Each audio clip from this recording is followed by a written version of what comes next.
đây chơi new free ni pi bằng mình raความtuần một sang đi thì dễ có mày một mạng lệp hình lại trong say có rõ đang công sản Việt Nam nấu mút mà bây giờ Mỹ càng lại xịn lè như giờ thương mại tự do này nên lại những buồn rừng bài nạp đắng tờ bộ cái bộ như giáo đại sứ Việt Nam ở Mỹ Bùi Sinh Sơn có lại tới nhà cái trưởng bộ trưởng thương mại có lại rõ về có lấy thuế này thuế quan này hiến bạn lại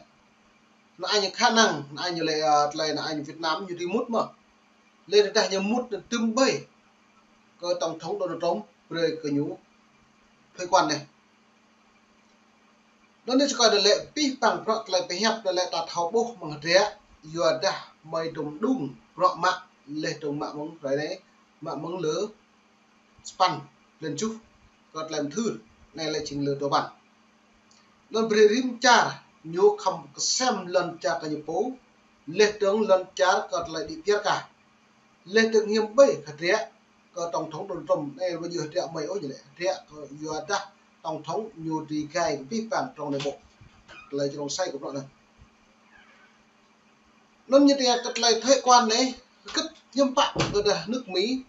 nhiều mút má có linh cha bảy vùng màu cao lên lần cha bảy cá ngã úp của bọn hàng thuế quan này nó như lại mày chấm mạng bọn lại từng bước một bước mày chẳng cứu thư được có vi phạm mạ mống lên này trục phá lờ xa lên span nhiều màu hiệu lực nó đoạn này là trong sai của bọn ta lấy thuế quan này nó nước Việt Nam lại tất cả một thao chính xác chỉ các lại đoạn về các lại nhiều mút hạ một điều mút hạ do đang bằng thương mại tự do cái thao này nhưng họ điều luật cái nhiều điều luật cấp một điều luật như lại tự do thông tin tự do báo chí tự do ngôn luận tự do lập hội từ đặc Việt Nam như một luật qua ốc có lại hiện nó lại trình Mỹ quan của tổng thống Mỹ Donald Trump lại quan hàng ông Trump nó lại trình hạt điện nó lại chính nhớ có thể nhớ rút lệ đứng lệ chỉ chừng nào 64% có là tút chia cái trong Mỹ nó hàng này là Việt Nam hàng này rồi dẫn vào hoang mang có là cao bật hộ chiến lược tổng thống Donald Trump ngã lên nước Mỹ như thực thi nước Việt Nam như thực thi cả có bộ lập hiện rồi mong một lập hiện các rim cha đang thổi tùy cứ lên tướng trắng pre mút mà cái chàng nhớ bộ màu phụ cản trở bộ lợi nó mới pre xem mức lấy video này bạn mệt vả lấy này này Giỏi nhiều cuộc trao đổi trong phòng họp để muốn nghe chính thức từ ông về tình hình hiện tại của các cuộc đàm phán thương mại khi chúng ta đang tiến gần đến hạn chót ngày 9 tháng 7 cho các thỏa thuận kết quả.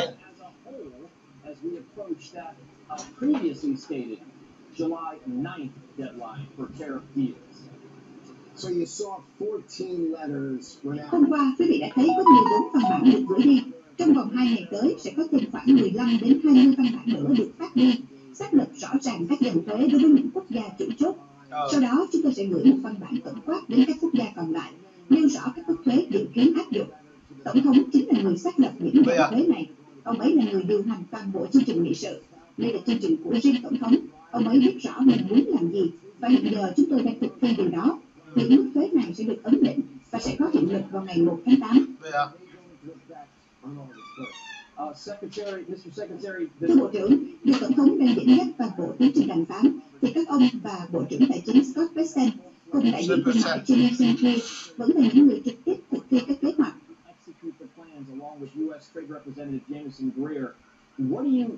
Ông đánh giá như thế nào về quá trình đàm phán với các bên liên quan? Liệu chúng ta đang bước vào một giai đoạn đàm phán dai dẳng, căng thẳng hay đã gần đến hồi kết? Giờ lại nó như cái pi bằng rõ các lại ta đàm lại rõ về lại trong lại cái tang ấy giờ giờ căng thẳng nên lại giờ đã nhâm bạ trô hàng lại chữ này lại nhâm bảy có ta lại rẻ mà rạm á lên nhâm bảy chặt bảy có ta lại ngã đi có ta lại xịm liền ở đấy lần chặt Việt Nam bữa đã lần chặt con hàng lại tương tự mà lần cái xem lại pi bằng rõ nhiều lẽ lại này có mày ngã mỏng tung viên bán mày ít lệ tương mày mà lệ tương về trúc pi bằng rõ mà tung bán mày ít nào lại rạm a rim trà như không thực thi cái bộ luật này từ trà làm trà bảy nhưng budi lót ốc của rõ này lại nhiều sự có trọng mạng lại thuê đập tùy tổng thống Donald Trump như mồm trun 43% bữa đã 64% bữa đã 20% kéo có lấy có nhiều bọn cơ cái nhiều bộ từ ra những bọn cơ bộ đồng đều có lại rẻ nó nhâm bạ lại tùy một lần chạm như chịu thuê cái tạo lùi nên là bộ nó mà về xem lăng lấy gọi bên này được. Or do we feel like we're in the 7th, 8th, or even 9th inning with many of these major counterparties? Tôi có thể nói rằng chúng ta đang ở hiệp 8 hoặc 9 với phần lớn các đối tác đàm phán rồi. Nhiều nước hiện đã bắt đầu đưa ra các đề xuất mở cửa thị trường. Họ thường đàm phán rất chậm, kéo dài, nhưng đến cuối cùng thì cũng phải ngồi vào bàn và nhượng bộ. Điều quan trọng là Tổng thống muốn cân bằng thâm hụt thương mại của Mỹ dựa trên mức độ mở cửa hiện tại của các nước.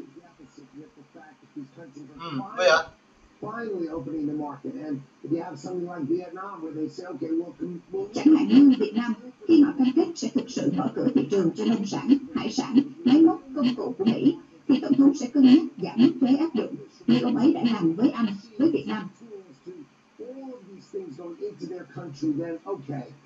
Và theo tôi, Tổng thống sẽ còn làm điều tương tự với một vài quốc gia khác. Nhưng nếu họ chỉ đưa ra những đề xuất nửa vời, mở một chút ở đây, một chút ở kia, thì Tổng thống sẽ nói rằng Mỹ đang chịu thâm hụt thương mại khổng lồ. Nếu Anh không thực sự mở cửa thị trường, thì Anh sẽ phải trả thuế khi muốn tiếp cận thị trường Mỹ. Đó. Ok. Nó mệt lại cho tôi bố lại tôi hệt rẽ tôi tổng thống tôi đã như trong sai lại bố rẽ lên từ đã lần trả ra phố 7 nhiều bác phố này trọ phố đi là hiếm bác tổng thống Donald Trump như lại đã em bố kẹng mút úp gặp lại thương mại tự do nó lại không tuân lễ không tụ lại tụ chè hoặc là như 68-47% gọi là tụ chè không tụ thế luôn mong càng mút mà lại bằng non lại như không mở cửa coi như là toàn diện đó nhá bất cứ hàng hóa Mỹ bất cứ hàng hóa Việt Nam tuy xuất khẩu chẳng Mỹ mất lần trả 7 như kìa nhưng không thực thi cái đó lần từ đã lần trả làm cho như giáo nghe pro này bẹt nghe pro này bẹt rồi pro nhân quyền như nghe bẹt pro tôn giáo như nghe bẹt pro tự do thông tin như nghe bẹt lên nó như không áp dừng thuế các tạo kẹo lại phiền tổng thống Donald Trump như một đề này nó em mượn lên xem nó lại pi bằng pro như lại đạc lắc còn pro tắm mượn đi à từ đã lần trả 7 một tỷ cứ đủ lên trứng nhú cho tôi phát ra kẹo tôi hàng lấy gì đó thuế quan kẹo đơn luật mang một từ này là như loại trong sai này nó được cả nó mới về xem trang lấy lúc video một lần này là gì lên được đó sẽ là nguyên tắc cốt lõi. bây giờ nó mà về mở cái lên đọc nhiều một thị trường cho nông sản, hải sản, máy móc, công cụ của Mỹ thì tổng thống sẽ cân nhắc giảm mức thuế áp dụng như ông ấy đã làm với Anh, với Việt Nam. Và theo tôi, Tổng thống sẽ còn làm điều tương tự với một vài quốc gia khác. Nhưng nếu họ chỉ đưa ra những đề xuất nửa vời, mở một chút ở đây, một chút ở kia, thì Tổng thống sẽ nói rằng Mỹ đang chịu thâm hụt thương mại khổng lồ. Nếu Anh không thực sự mở cửa thị trường, thì Anh sẽ phải trả thuế khi muốn tiếp cận thị trường Mỹ. Đó sẽ là nguyên tắc cốt lõi. Nguyên tắc cốt lõi vậy ạ. It's time for you to pay the tariff to trade with the United States of America. Unless you're really going to open, that's how it's going to be. It's Kelly, Mr. Secretary, and I... Tôi là Kelly, thưa Bộ trưởng. Tôi đã rất chú ý khi Tổng thống tuyên bố áp thuế 50% đối với đồng và có thể lên tới 200% với dược phẩm. Bộ Thương mại chắc hẳn đã nghiên cứu các lĩnh vực này và đưa ra khuyến nghị. Vậy hiện tại mức thuế 50% hay 200% đó đã đến mức nào trong quy trình quyết định? Potentially 200%. So copper is finished. We've done with our study. Đối với đồng, chúng tôi đã hoàn tất nghiên cứu. Chúng tôi đã chuyển bản báo cáo cho Tổng thống. Và theo thẩm quyền, sau khi đã có kết quả nghiên cứu, ông ấy đã tuyên bố tại cuộc họp nội các hôm nay rằng ông sẽ áp mức thuế 50%, tương đương với mức thuế đối với thép và nhôm.